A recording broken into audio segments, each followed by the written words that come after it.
L'onction en tout temps. François Madila Eliasaph.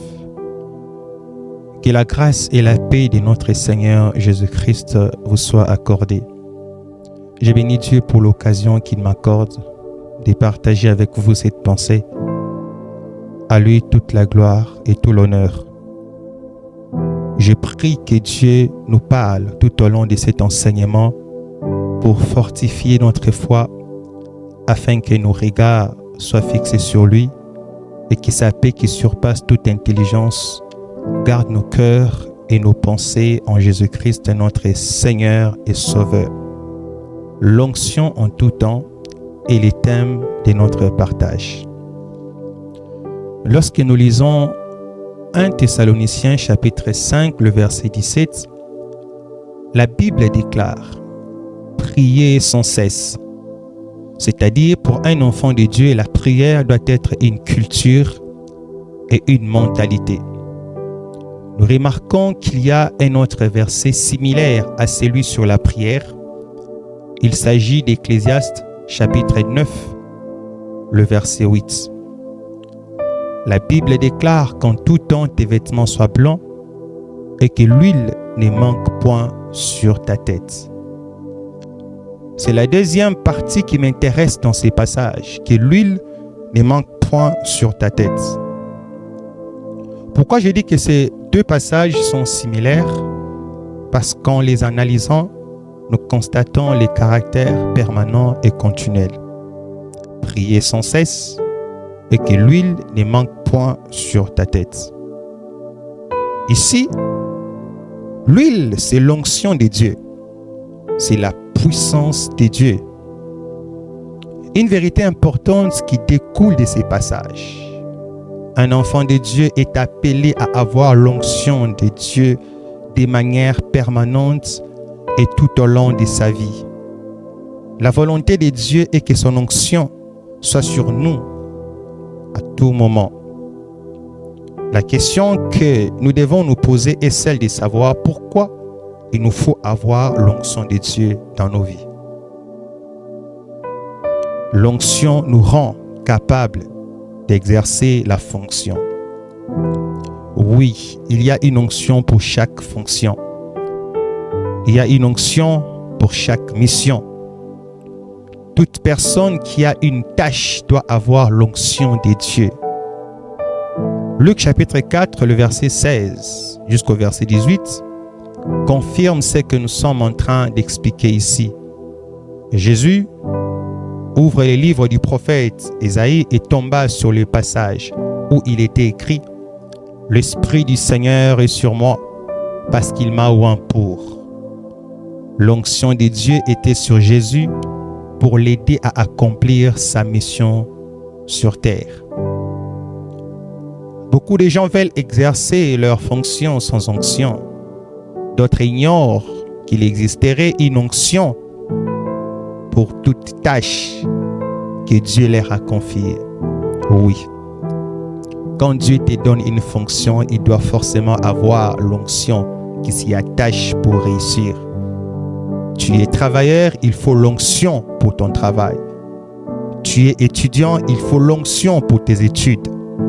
Tu es commerçant, il faut l'onction dans ton commerce. Tu es marié, il faut l'onction pour ton foyer. Tu es dirigeant, il faut l'onction dans ton leadership. Tu es chanteur ou musicien, il faut l'onction dans ta musique.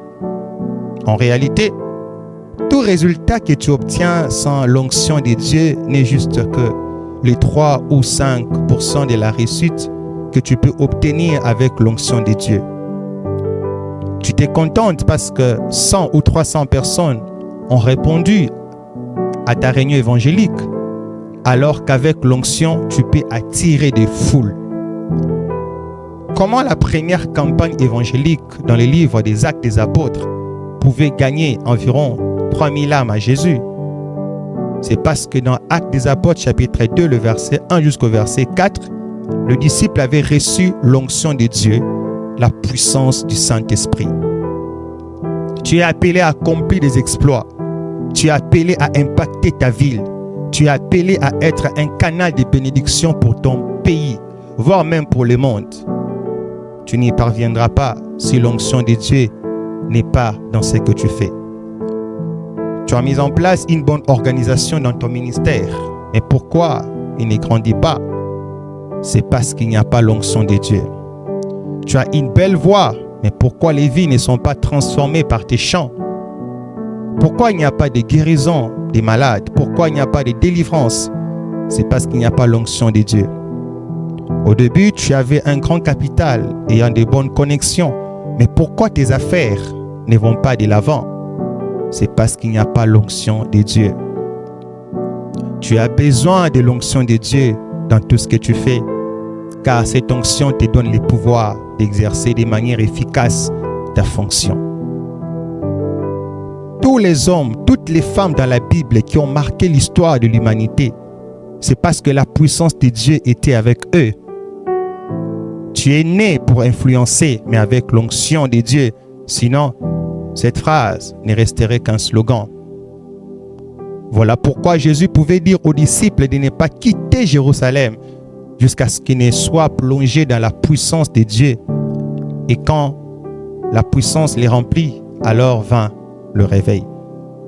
Le réveil auquel nous aspirons dans le monde est impossible sans l'onction de Dieu. Avoir l'onction de Dieu dans sa fonction est plus qu'une urgence. L'onction nous donne des résultats qui surpassent nos attentes.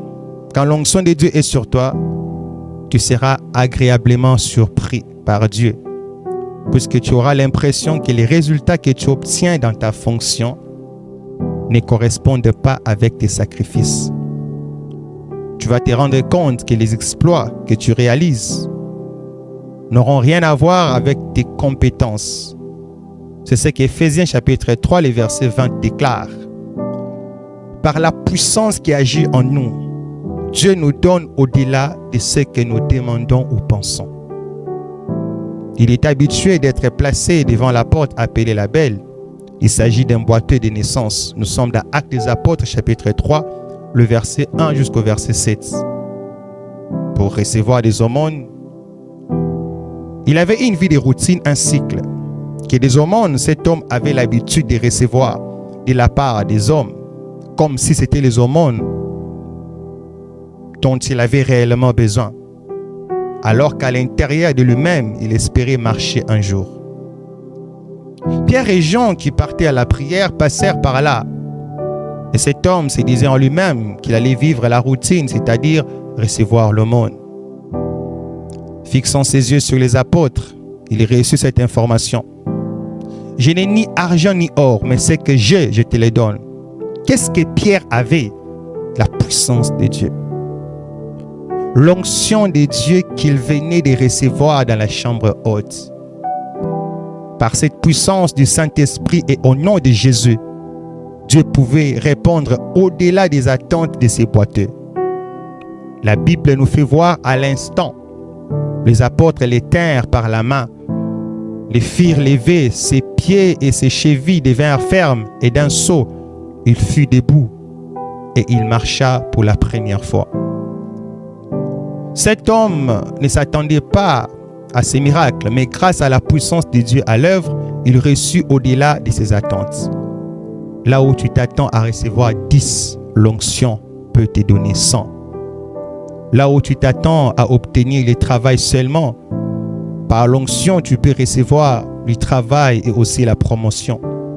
Là où tu t'attends à recevoir une réussite dans tes études, l'onction peut te donner une réussite avec une distinction au même moment.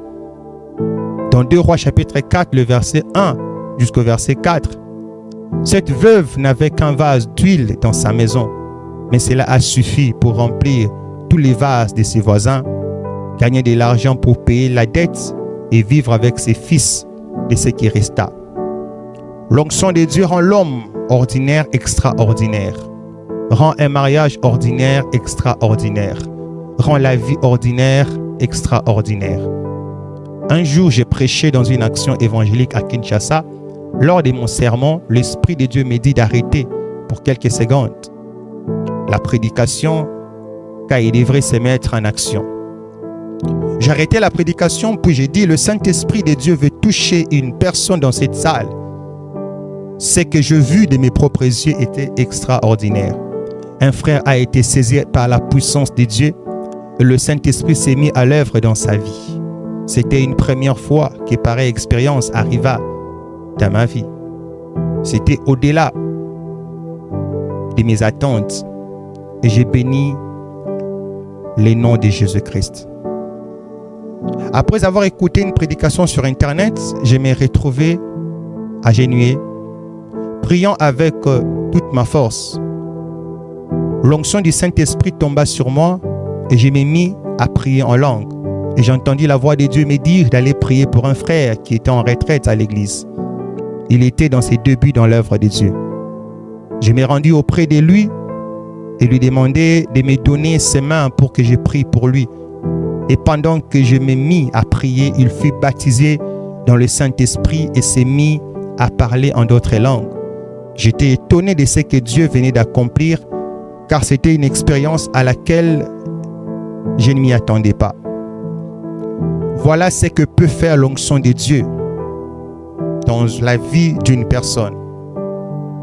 L'onction te permet de mener une vie remplie de témoignages, une vie rayonnante, une vie remplie de joie, de louanges à l'Éternel.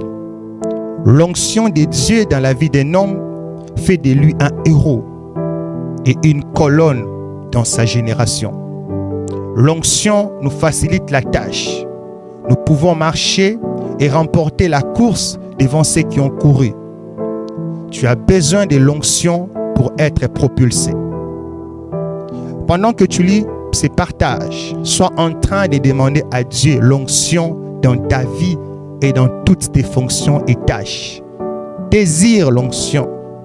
Désire l'onction. Désire l'onction. L'onction brise le joug. Le joug peut être une maladie qui perdure dans ta vie.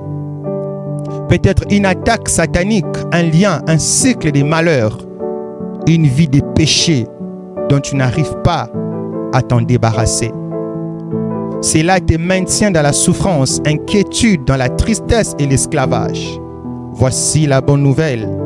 Ésaïe chapitre 10, le verset 27. Et il arrivera ces jours-là que son fardeau sera ôté de dessus ton épaule et son joug de dessus de ton cou. Et le joug sera détruit à cause de l'onction. La version Darby. Il existe des malheurs, voire même des situations difficiles dont l'origine n'est pas naturelle, mais plutôt du monde des ténèbres. Il existe des maladies, des chômages, des célibats, des blocages, des échecs, des souffrances dont le diable est l'auteur. Mais la Bible déclare à cause de l'onction, toutes ces choses peuvent être détruites. Matthieu chapitre 12, le verset 22. La Bible nous fait voir qu'on amena à Jésus un démoniaque muet et aveugle. Un démon habitait dans le corps de cet homme et l'avait rendu muet et aveugle. Jésus, puisqu'il avait l'onction de Dieu sur lui, il le guérit. Et cet homme s'est mis à parler et à voir. L'onction de Dieu dans ta vie peut détruire et te libérer de toute forme de joug que le diable a placé sur ton cou dans ta vie. L'onction peut briser le joug du péché dans ta vie. L'onction peut briser le joug des souffrances dans ta vie. L'onction peut briser le joug des sécheresses dans ta famille. L'onction peut briser le joug des sorcelleries dans ton quartier. L'onction peut briser le joug des blocages dans la vie de ton frère. L'onction peut briser le joug des célibats dans la vie de tes sœurs.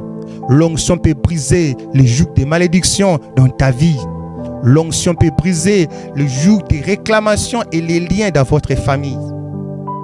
Un jour, alors que j'ai participé à la répétition de la chorale de notre église, j'ai aperçu une sœur qui faisait son entrée dans l'église avec une mine souffrante. Et quand je m'approchais d'elle, elle m'informait qu'elle était malade et très fiévreuse. Je lui imposai les mains, j'ai prié au nom de Jésus et quelques secondes après, Elle commença à transpirer et me dit qu'elle se sentait mieux et elle rentra complètement guérie. L'onction de Dieu venait de briser le joug de la maladie.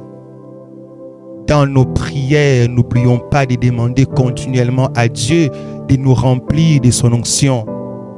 Dans nos réunions de prière, n'arrêtons pas de prier Dieu pour qu'il nous remplisse de sa puissance. Dans nos cultes familiaux, n'oublions pas de demander à Dieu de remplir nos maisons de sa gloire.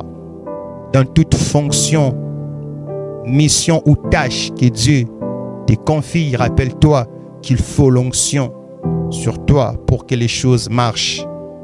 Tu as tant forcé par toi-même, il est temps de laisser la place à l'onction. Tu as beaucoup prêché par toi-même en respectant tous les principes de la prédication sans résultat, sans gagner les âmes. Il est temps de laisser la place à l'onction de Dieu. Tu as éduqué les enfants sans résultat. Il est temps de laisser la place à l'onction de Dieu. Tu as misé tout ton argent dans les affaires sans résultat. En retour, il est temps de laisser la place à l'onction de Dieu. Tu as fait des nuits blanches pour préparer tes examens, mais sans résultat, il est temps de laisser la place à l'onction de Dieu.